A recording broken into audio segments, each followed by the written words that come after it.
Денешната 13-та седница беше вонредна со цел советниците да дадат зелено светло на општина Тетово да аплицира за кредит на Министерството за финансии и буџет пред да истече повикот од проектот за подобрување на општинските услуги на 15 ноември. Парите ќе бидат наменети за купување на градски автобуси кои ќе вршат јавен превоз на патници. Во отворениот повик што го има Министерството за финансии во МСИП, така се вика МСП-2, значи јавниот повик, каде што од Светската банка општината ќе зема пари што ќе може да ја реализира истата цел. Значи снабдување со автобуси за градските потреби.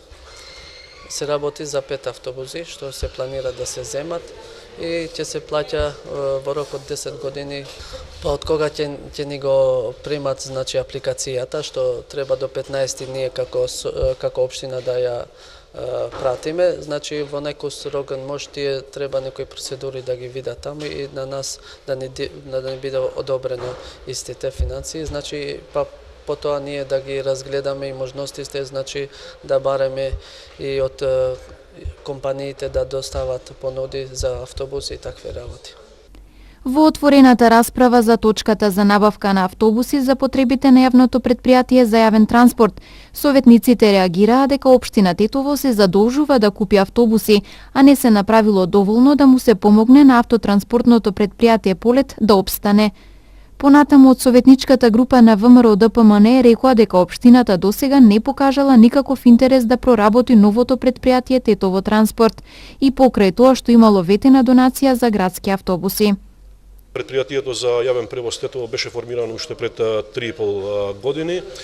Ги изработивме сите документи и истото помина на совет, но за жал градоначалничката тогаш морам да кажам дека не направи доволно напори за да обезбеди ова јавно предпријатие да заживее. Како и да е, морам да го кажам фактот дека тетовчани ниту оваа зима нема да имаат можност да се возат со јавен превоз. Тоа значи дека загадувањето и понатаму ќе биде еден од основните фактори кои што ќе влијае директно на здравјето на нашите сограѓани во Тетово.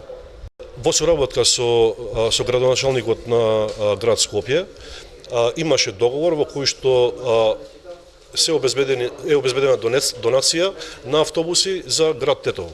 Што стана понатаму со таа постапка и каде заглави, навистина немам доволно информации да ви кажам. Но како идеја таа не беше реализирана. За изградба на 45 автобуски постојки на територијата на општина Тетово, скопска фирма е подготвена да плати 96.000 денари поединечно, но за возврат на тоа бара во рок од 10 години да менаџира со закупот на рекламниот простор на постојките. На денешната 13-та седница советниците одбија да гласаат за оваа точка од дневниот ред со образложение дека не се разгледани сите опции што ги има општина Тетово со потпишување на ваков договор. Тоа едно од нив, значи, кошта 96.000 денари без ДДВ, значи со една пресметка за сите тие 45 точки, значи тоа од прилика ќе кошта околу 83.000 евра. Значи таа донација ја дава таа фирма, но за возврат, кој што не може да се каже дека е донација, од општината ќе добие можност за во истите тие чекални да може да се рекламираат други фирми и тие пари, средства, ќе може истата фирма да ги користи, значи за 10 години. Значи ние не можевме тоа да го рачунаме како донација, значи не е донација, за возврат да се добие друго нешто. И кога се работи второ, значи кога се работи за парите на нашите граѓани, значи секогаш општината треба домаќински да работи, значи да мисли дека за да добијат подобра понуда, ќе треба да оди на тендер, за да добиеме подобра понуда за истата работа која што веќе треба општината да ја извршува градот. Тоа е другото. Третото, тоа е најболното, значи се работи за фирмата која што треба да додаде донација од датабазата на Управата за јавни приходи, значи ја најдовме и во централниот регистар истата фирма стои како неактивна.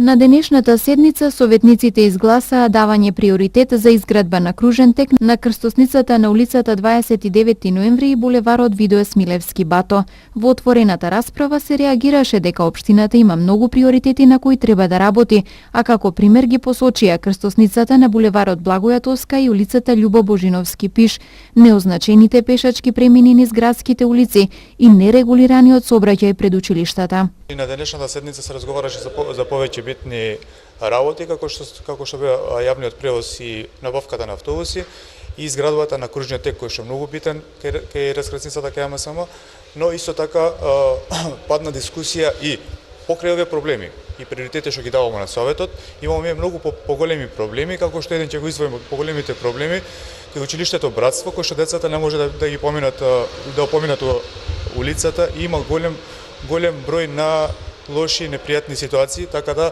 сметам дека и тоа треба да се разговара и на тие големи проблеми треба да се даде приоритет. Советникот од ВМРО ДПМН Горан Јовановски и овој пат реагираше дека на седницата не присуствува градоначалничката Теута Арифи, но и одговорните на институциите и јавните предпријатија.